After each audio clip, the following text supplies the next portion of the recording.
Coucou tout le monde, j'espère que vous allez bien. Donc je vous retrouve dans cette nouvelle vidéo avec un nouveau point lecture avec 5 titres et on commence tout de suite. Donc on a tout d'abord Mercredi c'est Papy de Emmanuel Bourdier et Laurent Simon chez France Loisirs Éditions. Donc ce livre m'a été prêté par Sylvie que je remercie parce que j'avais bien envie de le lire. Ici on y suit Simon. Simon est un jeune garçon qui les mercredis les passe chez ses grands-parents. Et malheureusement ses grands-parents n'ont pas la télé, ils sont à la campagne et il a tendance à assez vite s'ennuyer. Un beau jour, il va interroger son papy sur le métier qu'il a pu exercer précédemment. Et il va en découler une relation très agréable, très sympathique, très... je sais même pas comment dire. Il y a une complicité qui va vraiment naître entre le grand-père et son petit-fils, une relation qui va évoluer et j'ai beaucoup aimé. Son grand-père a tendance à perdre un peu la mémoire. Dans le livre on nous dit qu'il est aux fraises dans le sens où il perd la mémoire, il est perdu dans ses pensées, etc. Et je trouvais ça... franchement j'ai trouvé que leur relation était très touchante, très jolie et j'ai pris vraiment beaucoup de plaisir à découvrir ce livre. Je peux pas vous en dire beaucoup parce qu'il fait 95 pages. On a ce type de police d'écriture avec les illustrations, ce type de page.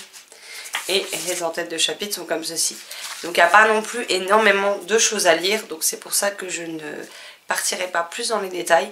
Mais sachez que j'ai passé un très bon moment de lecture avec ce livre. Je pense qu'il peut facilement être lu à partir de 8 ans, je dirais. Ce que je peux vous dire, c'est que c'était une belle histoire, une histoire émouvante. Et que j'ai beaucoup aimé découvrir ce récit. Ensuite, j'ai lu, et c'est, je le redis, hein, mais c'est la faute de Charlotte de Mémoire 7 ado si j'ai acheté ce livre. On a Plus près des étoiles de Rachel Coran-Hublit chez Bayard. Donc dans ce livre, on va y suivre Rémi. Rémi qui a 15 ans, qui vit avec son père depuis la disparition de sa mère. Je vous laisserai découvrir ce qui est arrivé. Mais voilà, il vit seul avec son père et il a l'habitude d'énormément déménager puisque son père fait des remplacements dans des hôpitaux, dans des établissements spécialisés. Et donc il a l'habitude d'être toujours entre deux villes, de ne pas pouvoir réellement se poser, profiter de son adolescence, des copains, des filles, etc. De toutes les préoccupations d'un adolescent de nos jours. Et là son père lui avait pourtant promis que les choses allaient se tasser, pardon. Et malheureusement ce n'est pas le cas puisqu'ils vont déménager dans le Jura, je crois, dans un établissement spécialisé où les patients sont des enfants ou des adolescents à qui il est arrivé des choses qui font froid dans le dos et qui les ont comment dire, ce sont des choses qui les ont plus ou moins, on va dire, défigurées, mais je suis même pas sûre que ce soit le bon terme. Ils portent les stigmates de ce qu'ils ont vécu sur leur visage, sur leur peau, sur leur corps. Et forcément, à voir, ça peut être surprenant à vivre. J'ose même pas imaginer ce que ça doit être, hein, soyons honnêtes. Je crois que, à moins d'avoir vécu ça, c'est impossible de comprendre ce qu'ils peuvent ressentir. On peut essayer de comprendre, mais on ne comprendra jamais réellement ce qu'ils peuvent ressentir au quotidien et comment les choses peuvent être compliquées pour eux. Mais voilà, ce que j'ai aimé dans ce texte, c'est que l'autrice ne fait pas... elle n'en fait pas un récit larmoyant, un récit qui est là juste pour vous faire pleurer, pour vous apitoyer sur le sort des personnages. Pas du tout. Les personnages que Rémi va rencontrer, Rémi déjà va avoir des préjugés, Rémi va avoir des fois des comportements qui nous font grincer des dents. Hein. Par moments, moi je me suis dit, mais mec, secoue-toi un peu et agis peut-être différemment, ou dis peut-être les choses différemment. Au début on le suit et en même temps je me dis c'est un adolescent, est-ce que vraiment les adolescents d'aujourd'hui ne seraient pas comme ça face à cette situation? Clairement je pense que si. Si on veut être honnête, je pense que si, et je pense qu'il pourrait être largement plus mauvais que les maladresses de Rémi, hein, clairement. Que ce soit par maladresse ou par méchanceté, je pense que ça peut être largement pire que ça. Maintenant, c'est quelque chose qui... quelque part, ça me faisait de la peine que Rémi voyait les choses sous cet angle-là. Et ce que j'ai beaucoup aimé, et la force de ce récit, c'est que les personnages, en finale, qui ont ces problèmes physique, que ce soit une question de beauté, de laideur ou de difficulté à telle ou telle chose, ils sont vraiment pas là à s'apitoyer sur leur sort. ils prennent la vie telle qu'elle vient, avec les moments durs, mais c'est pas pour autant qu'ils s'apitoient sur leur sort, qu'ils se disent que la vie est injuste, qu'ils se mettent à détester tout le monde. Non, ils ont une énorme force de caractère. Ce récit m'a énormément touchée. J'ai aimé voir l'évolution des personnages. Rémi a du mal à leur parler, à avoir un comportement correct ou simple, ou je ne sais même pas comment. Une des filles de ce groupe ne va pas non plus être tendre avec Rémi, et Rémi va en prendre pour son grade également. Donc c'est vrai que chaque clan a ses petites choses à dire, à redire, ou à... Voilà, il y a aussi du jugement et de la critique, hein, mais des deux côtés. Et on va essayer de les suivre en train d'essayer de s'apprivoiser, de s'intégrer tous ensemble comme ils le peuvent, parce que Rémi vit à cet endroit-là avec son père et il est amené à les croiser tous les jours. Ils vont dans la même école, qui est à l'extérieur du complexe hospitalier, et forcément à un moment donné, ils se croisent tous les jours. Donc il va bien falloir qu'ils trouvent une solution, à défaut de nouer des liens, d'au moins réussir à cohabiter, coexister ensemble, on va dire ça comme ça. Et c'est un récit qui m'a beaucoup touchée, que j'ai beaucoup aimé. Je ne savais pas du tout à quoi m'attendre au début quand j'ai lu les premiers chapitres. Je me suis dit, oula, est-ce que j'ai vraiment fait le bon choix en me procurant ce livre? Et plus j'avançais dans ma lecture, plus j'étais captivée par ce que je lisais. La plume de Rachel Cohen-Blit est vraiment fluide, elle est agréable. Elle a une façon de décrire les choses qui peut être parfois très cash. Il y a certains passages qui sont... qui peuvent paraître assez... j'allais dire assez trash, mais je sais pas vraiment si c'est le bon mot. Elle ne fait pas dans la dentelle en fait, elle dit ce qu'elle a à dire, de la façon dont elle a à le dire, et ça passe tout seul, mais c'est pas pour autant que c'est quelque chose qui est forcément toujours facile à lire, pas dans le sens où c'est compliqué, mais que l'histoire est compliquée ou que la plume est compliquée, mais dans le sens où l'histoire de ces personnages est complexe, et je trouve qu'elle peut avoir une plume parfois qui est très douce, comme elle peut être très incisive à d'autres moments. La plume est très addictive, hein. Moi le livre, je l'ai lu en moins de 24 heures, j'étais totalement dans l'histoire, j'avais envie de découvrir la suite des aventures de ces personnages. J'avais envie de voir, parce que je me doutais bien que l'autrice au final allait mettre un message à travers ce roman, j'avais envie de savoir quel était ce message. Et voilà, c'est un livre qu'on a, moi j'ai quasiment jamais vu, je l'ai vu chez Marilyn, du blog Mary's Book, et sur le compte Instagram de Mémoire 7 Ado tenu par Charlotte. Et c'est tout en fait. Je ne l'ai vu passer nulle part sinon. Et je trouve que c'est dommage. Parce que bon, il est quand même publié chez Bayard, qui est quand même une maison d'édition qui est quand même très connue, soyons honnêtes. Mais ce titre-là n'a pas fait parler de lui. Et c'est quelque chose de vraiment, vraiment dommage. Parce que ce livre gagne à être connu, il gagne à être lu. Et il permet aussi de faire réfléchir sur pas mal de sujets. Et moi, j'ai vraiment été... très touchée. Si j'y pense, je vous mettrai en barre d'infos mon post Instagram. Parce que pour une fois, je viens de découvrir, après tant d'années d'avoir Instagram, qu'en fait on était limité dans la longueur d'un post. En rédigeant mon avis sur celui-ci justement.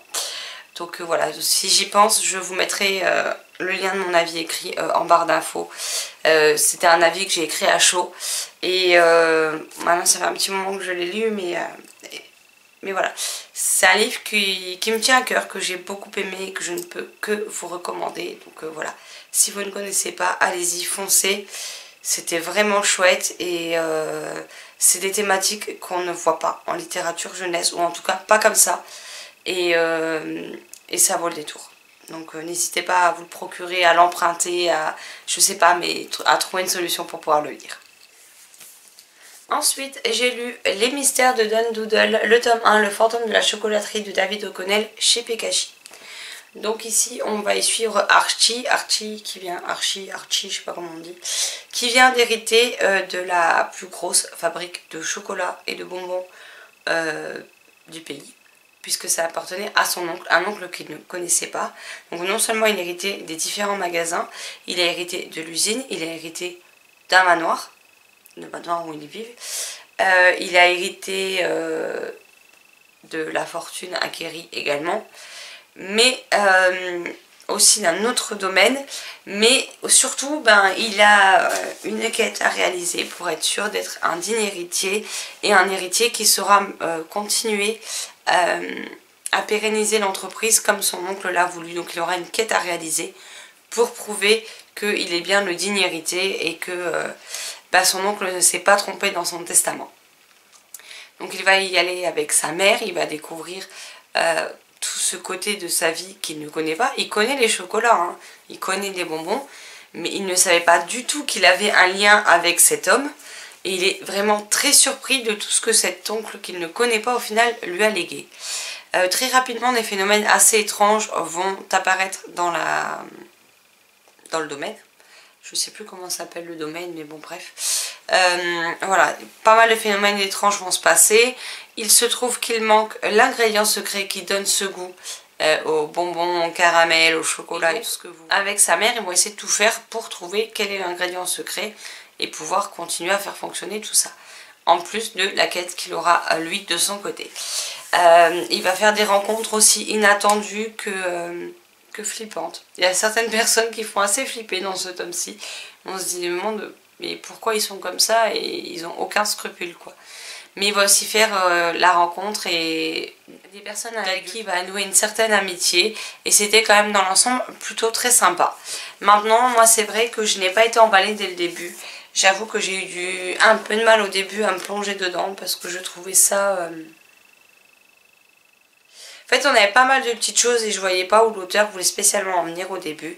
Au début je trouvais que c'était assez fouillis ou alors que ça manquait d'explications tout simplement en fait. C'est ça manquait d'explications au début. Bon après on avance dans le récit, on commence à avoir ces explications. Au final j'ai passé un plutôt bon moment. Voilà, après c'est pas la lecture du siècle mais c'est sympa, c'est agréable. Par contre je comprends pas ce choix de couverture totalement rose girly, sachant qu'on y suit quand même, alors on va y suivre 3 enfants notamment tout au long du récit et on y suit quand même 2 personnages garçons et une fille. D'ailleurs on les voit bien là tous les 3 sur la couverture, donc je comprends pas ce choix de couverture. Je vous avoue que ça c'est quelque chose, après je ne sais pas à quoi ressemble la couverture VO. Je vous avoue que j'ai pas regardé. Mais je comprends pas parce que je pense que c'est à partir de 9 ans. Mais je pense qu'en fait les filles vont se tourner peut-être plus facilement dessus. Mais je doute qu'un garçon en voyant ça en librairie aille se le procurer en fait. Alors que comme je vous dis, on y suit 2 garçons sur 3 personnages quoi. Et qu'il y a plus de personnages masculins que féminins. Même si on prend tous les personnages dans leur globalité. Donc je trouve que c'est dommage d'avoir vraiment mis ça...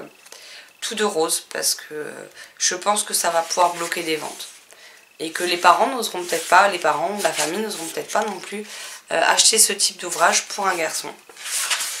Et je pense vraiment que même si les choses commencent à évoluer et que voilà, les garçons maintenant portent, même les adultes, hein, ils portent des chemises roses ou ce genre de choses, je pense qu'inconsciemment ça peut encore bloquer pas mal de personnes. On a quand même pas mal d'illustrations tout au long du livre. Le tome 2 est à apparaître l'année prochaine, donc je pense que je me laisserai tenter. Mais voilà, une lecture agréable, sympathique, mais c'est vrai que c'était peut-être... je m'attendais peut-être à mieux que ça. Mais bon, après voilà, je vous le recommande quand même si vous aimez la littérature jeunesse, si vous êtes un petit peu gourmand sur les bords, ça devrait quand même vous plaire dans l'ensemble. Ensuite, un livre, bon c'est un coup de cœur, hein, comme ça ne déroge pas à la règle, c'est souvent le cas avec les livres de cette autrice. Ce tome 5, à la base, ne devait pas exister. L'autrice l'a fait exister, je suis très heureuse. Et en même temps, j'ai eu le cœur brisé de quitter cet univers et j'aimerais mais tellement qu'elle en écrive d'autres. Parce que oui, il y a une vraie fin, mais en même temps, on s'arrête à un moment donné où on se dit, mais tout est encore possible. Sur beaucoup de choses, pour beaucoup de personnages, et je rêverais de les retrouver. Mais bon, j'essaye d'enquiquiner l'autrice pour ça, mais elle est plus têtue que moi, donc ça c'est mal barré clairement. Et donc je vous parle tout simplement du tome 5 de Creative Things, pas toujours un jeu d'enfant, de Rachel Berthelot. Alors j'adore parce qu'en plus ici c'est écrit Hakuna Matata. Comment vous dire qu'on a un stickers dans le couloir où c'est écrit Hakuna Matata dessus. Donc je vois qu'on a les mêmes références, donc ça c'était sympa. Donc ici on y retrouve Ophélie, Elsa, Cassandra, Andy, Alexis, Amélie, Anthony, Julien, Zach, pas Jack, c'est moi qui bug. C'est parce que j'ai lu un autre livre où il y a un personnage qui s'appelle Jack dedans, c'est pour ça. Et tous les autres, je pense que j'ai dû en oublier. On a aussi Lorenzo, un nouveau personnage. Ouais, j'en ai oublié. Mais je sais plus qui. En fait, il y a quand même pas mal de personnages. Donc là, les prénoms, pour une fois, je me souviens de la majeure partie. Donc déjà, j'ai envie de vous dire que c'est une victoire. Et Rachel pourra en témoigner. Ah oui, d'ailleurs, j'ai oublié de vous dire, c'est de Rachel Berthelot chez Charlotte Cana Édition. Voilà. On retrouve les personnages, mais différemment des autres tomes. Dans les autres tomes, on y suivait un personnage par tome. Alors oui, on rencontrait les autres, mais on suivait surtout le point de vue d'un personnage. Ici, ça regroupe un peu les points de vue de tous les personnages des tomes précédents qu'on a pu suivre. Et je dois dire que j'ai pris un plaisir, mais énorme, à replonger dans ce tome 5. C'était, c'est peut-être très bête, hein, mais c'était comme retrouver une bande d'amis. J'avais l'impression de retrouver mes amis, de les suivre, de discuter avec eux, et ça c'était quelque chose que j'adore dans cette série. Chaque personnage a su dans son propre tome me toucher d'une manière ou d'une autre. Il y a des personnages qui m'ont juste fait complètement craquer. D'ailleurs mes chroniques des 4 premiers tomes écrites sont sur le blog, donc si j'y pense je vous liste ça en barre d'infos, comme ça vous pourrez voir. Mais c'est une saga juste génialissime. On y suit des personnages, en fait, ce sont des personnages qui travaillent dans une boîte de marketing, j'étais en train de chercher le nom, de marketing, de design, etc. On y suit des personnages dans des... Alors c'est tous dans la boîte Creative Things, donc ça c'est le nom de la boîte et ils évoluent tous là-dedans. Mais ils ont chacun un passé, chacun un vécu, chacun des attentes de l'avenir, chacun des rêves professionnels ou privés différents les uns des autres. Et pourtant tous ensemble ça forme une espèce de grosses bandes, de grandes familles. Et j'ai juste adoré. Chaque personnage a son propre caractère bien défini. Il n'y a pas 2 personnages qui se ressemblent et pourtant il y a beaucoup de personnages. C'est vraiment génialissime. Moi j'adore. Je crois que je n'ai pas lu en même temps un seul livre de l'autrice que je n'ai pas aimé. Mais c'est vrai que je sais pas. Il y a à chaque fois des thématiques aussi très importantes qui sont mises au cœur de chaque tome. On en retrouve 2 nouvelles ici, pas 2 DE, hein, pas le chiffre 2. Dans celui-ci, c'est quelque chose qui me plaît beaucoup parce que c'est toujours des sujets assez forts, des sujets difficiles, des sujets qui peuvent être poignants. Et je trouve que dans l'ensemble, ils sont à chaque fois bien traités, ça nous emmène à un but précis. Et c'est quelque chose que j'adore. J'aime tout, les personnages, l'univers, l'intrigue. J'ai détesté certains personnages, qu'on soit bien d'accord. Hein. Le fameux Sylvain Delmotte, là, j'ai envie de le... Voilà. Hein. Rachel le sait, je pense que ceux qui ont lu mes chroniques le savent aussi. Mais alors ce personnage, c'était juste pas possible. Voilà. Mais sinon, dans l'ensemble, j'ai aimé tous les personnages, excepté cet abruti fini pour rester poli, vu qu'on est en vidéo quand même. Et ouais, j'ai l'impression d'avoir quitté une famille, un groupe d'amis, et j'étais hyper triste quand j'ai terminé cette série. Je le suis toujours, et je continuerai à enquiquiner l'autrice dans l'espoir qu'un jour, elle écrive une suite. Voilà. Mais si vous ne connaissez toujours pas, je vous conseille fortement de vous plonger, comme vous voulez, sur les livres de cette autrice. Et elle a écrit d'autres titres, notamment en coécriture, donc écriture en 4 mains avec Lisa Angelini. Et c'est pareil, le duo est juste du tonnerre. Donc je vous recommande fortement cette autrice et ces 2 autrices de façon générale. Et le dernier sur lequel je vais en avoir des choses à dire, que j'ai lu en lecture commune avec Maud de la chaîne des livres une fille et Marilyn du blog Summary's Books. Ne faites pas attention à la couverture du livre, mon chat s'est déchaîné sur le livre en... Allez, ça lui a pris 15 secondes, elle m'a fait ça. Le temps que je me lève et je chope le livre, elle l'avait déjà massacré.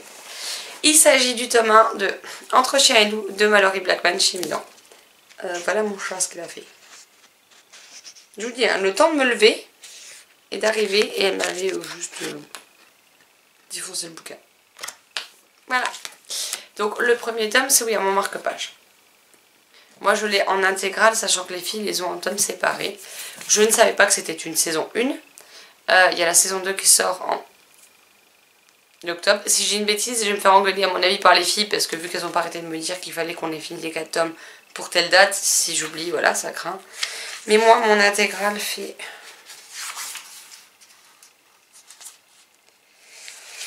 « 1693 pages. Le papier, comment vous dire qu'il est plus que fin.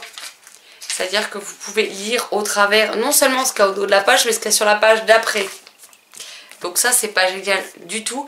Sur ce coup-là, Milan aurait pu faire un effort et mettre du papier un tout petit peu plus épais quand même. Parce que même quand vous tournez les pages se tournent par deux ou par trois.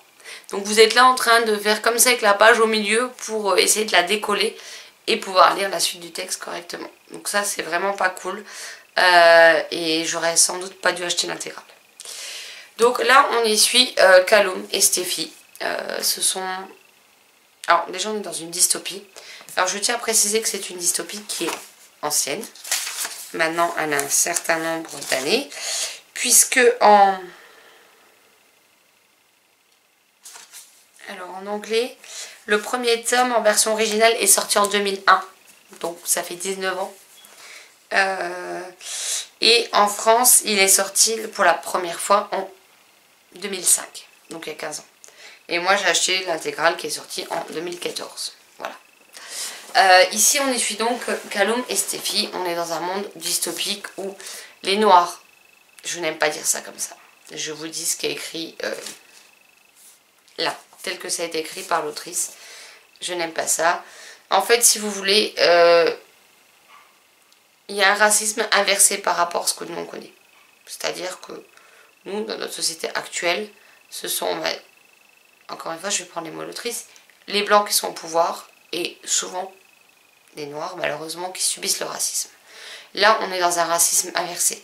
C'est-à-dire que dans cet univers, ce sont les personnes de couleur qui sont au pouvoir et les blancs qui sont des esclaves. Bon, en tout cas, l'esclavage a été aboli, mais les blancs sont quand même considérés comme des... faut le dire, hein, comme des sous-merdes, clairement, comme des bons à rien, donc voilà. Et on y suit donc Steffi, qui est la fille d'un espèce de gouverneur, je sais plus le titre exact, mais voilà. Si, c'est ça, je crois qu'en plus il est gouverneur. Ministre, pardon.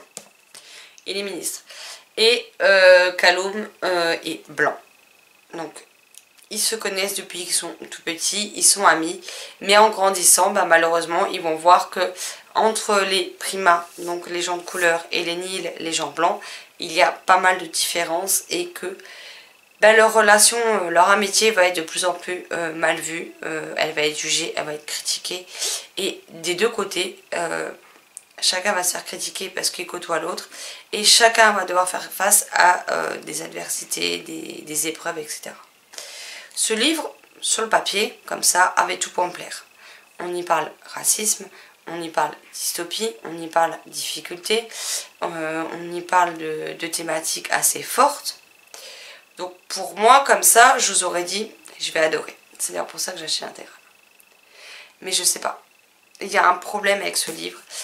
Désolée, mais clairement je le pose parce que les presque 1700 pages sont très lourdes.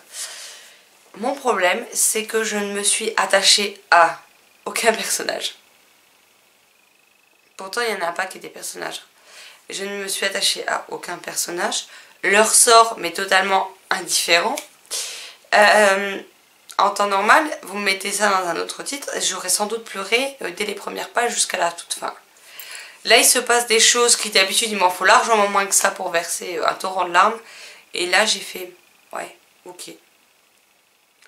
En fait, l'autrice raconte son histoire d'une façon qui me perturbe, qui me dérange. C'est-à-dire que tout s'enchaîne, il y a énormément d'actions.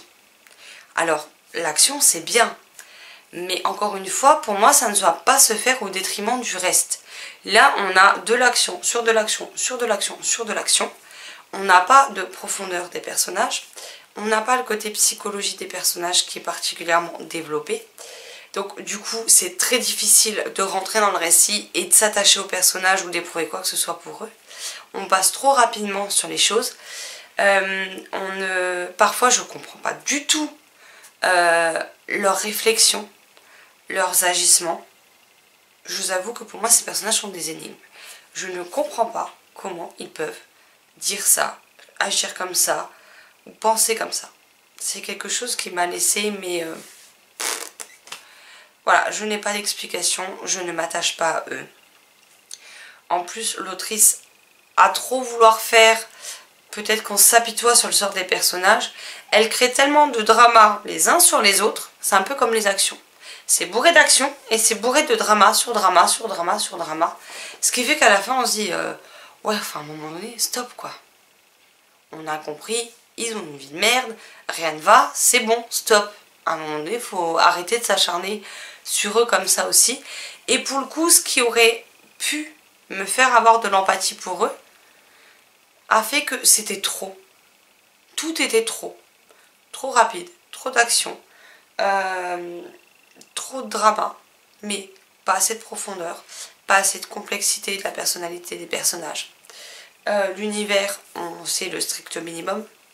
Enfin, rien n'est travaillé en profondeur, rien n'est fouillé. Alors en soi, ça reste un schéma de dystopie classique. Et je n'ai aucun problème avec ça. C'est-à-dire que des dystopies, j'en ai lu. Après, j'en ai pas non plus lu 150. Donc ça ne me gêne pas qu'on reste dans un schéma classique de dystopie avec un côté qui pense qu'ils ont raison et qui incarne le mal, un côté qui est le bien et qui va se rebeller pour combattre le mal. Si c'est ça le schéma classique, ça me gêne pas. En soi, je n'ai pas de souci avec ça. Maintenant, c'est la première fois que je lis une dystopie où le sort des personnages, je n'en ai rien à secouer. Donc voilà, là on arrive à la fin du tome 1. Je vous avoue que je vois pas du tout comment l'autrice va nous dépatouiller tout ça. Je vois pas du tout en fait comment elle pourrait, après avoir fait un tome 1 comme ça, faire que les choses bougent réellement d'un côté ou d'un autre. Alors, on en a parlé avec Maud et Marilyn. Alors oui, il y a quelque chose à la fin du premier tome, certes. Maud pense que ça va partir dans un type de direction précis. Mais j'en suis pas convaincue. Et de plus, si vraiment c'est ça, pour moi ce sera tellement convenu et tellement facile d'avoir cédé et pris ce chemin-là que je serai encore plus déçue. Voilà. Là, je l'ai dit aux filles, je continue le tome 2 un petit peu avec elles, parce que clairement, il y a des moments où elles ont grincé des dents et elles ont râlé dans la conversation privée. Et clairement, ça m'a bien fait marrer, parce que d'habitude, je suis la râleuse dans le groupe DLC. Je suis celle qui critique les personnages et qui râle quand je trouve qu'ils sont par moments complètement crétins. C'est moi qui, en général, quand j'aime pas, me plains. Et là, j'ai pas été la seule. Donc pour le coup, ça m'a bien fait marrer. Déjà, j'ai surpris Marilyn parce que Marilyn pensait pas que j'irais au bout du tome 1. J'avoue que ça a bien failli être le cas. Arrive à la fin de la deuxième partie, je me suis dit, ouais.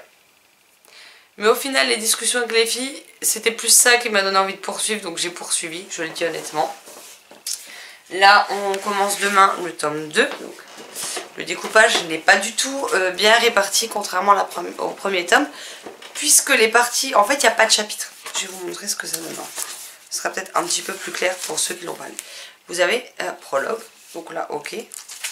Mais après, vous n'avez plus de chapitre du tout. Après, vous avez ces filles, voilà.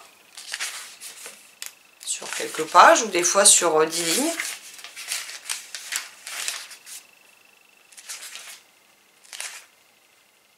J'ai oublié que le premier, il était long comme ça. Après, vous avez Kaloum. Mais vous voyez, déjà, c'est pas une séparation sur une autre page. Et parfois, vous avez, en 2 pages, vous avez 3 fois le changement de personnage. Mais vous n'avez pas vraiment de chapitre. Vous avez, la seule chose que vous avez, ce sont des parties. Alors, je vais vous montrer. Sauf que si dans le tome 1, elles sont plutôt bien réparties, dans le tome 2, c'est pas le cas. Voilà. Dans le tome 1, vous avez des parties comme ceci, qui séparent un petit peu le récit. Dans le tome 2, des fois, vous avez 30 pages, des fois, vous en avez 95. Donc, bon, on fait avec, hein. J'essaie juste de voir où s'arrête le deuxième tome.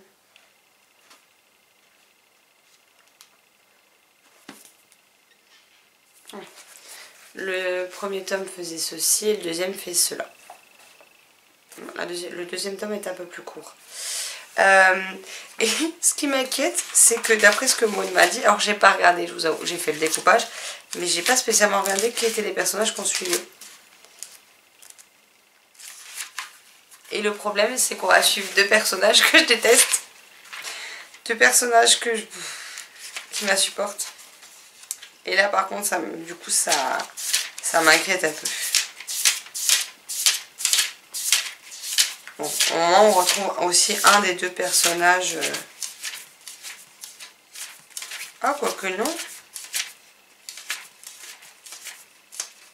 Parce que Maud m'a dit qu'elle avait regardé au début et que les deux personnages qu'on suivait, c'était les deux que j'aimais pas du tout.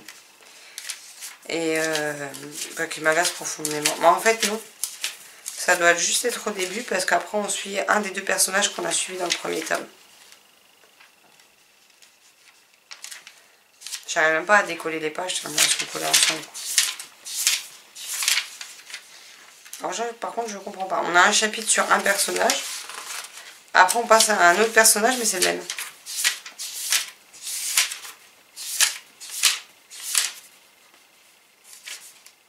Bon ça va, au moins un des deux personnages dégage vite fait, ce serait bien ça. Donc voilà, je vais lire le tome 2 avec les filles. Mais c'est où ça passe ou ça casse. Hein. Et si ça casse, je lirai probablement pas le tome 2 jusqu'au bout. J'ai déjà prévenu les filles, elles savent à quoi s'attendre. Voilà. Éventuellement, oui, il y a peut-être un petit... Limite, j'ai envie juste de voir où est-ce que l'autrice compte rebondir et nous amener peut-être sur autre chose. Pour moi, ce sera pas la dystopie du siècle. J'attendais rien de particulier de ce roman, mais j'avais vu que des bons avis, voire des énormes coups de cœur quand il était sorti. Et... Après voilà, chacun son ressenti, les ressentis c'est propre, c'est personnel. On n'a pas tous le même heureusement. Mais j'avoue que je comprends pas l'engouement qu'il y a eu pour cette série. Alors c'est pas le fait que ça a mal vieilli ou autre, hein, c'est juste la façon dont le récit est construit qui moi me convient pas du tout en fait. Et même si je m'attendais pas à grand chose, je m'attendais juste à passer un bon moment comme d'autres dystopies en fait. Mais je me rends compte que la façon dont est construit le récit finit par me poser problème en fait. Donc on verra bien ce que ça donne. Pour l'instant, c'est pas une réussite et si je vais recommander ou non la série sur ce premier tome, clairement je la recommanderai pas particulièrement, en tout cas pas en achat neuf. Après voilà, si vous l'avez dans votre pile à lire, n'hésitez pas à vous faire votre propre avis. Si vous pouvez l'emprunter, bah, n'hésitez pas. Mais voilà, pour le coup, je regrette un peu d'avoir payé ce prix-là, cette intégrale. Surtout que vu que mon chat l'a défoncé, comment vous dire que si j'aime pas, je peux même plus le revendre, quoi. Hein? Donc, ben, tant pis. Je le donnerai à une copine, écoutez, et puis c'est tout. Hein. Mais bon, voilà.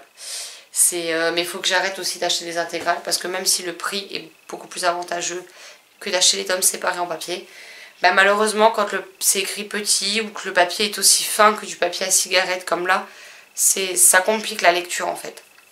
Et sans compter que il est hyper lourd. Donc c'est pas génial et c'est pour ça que je lis ce livre que le soir quand je suis à la maison. Parce qu'il est hors de question que je me trimballe ça dans le sac le midi pour me lire à la pause repas en fait au boulot.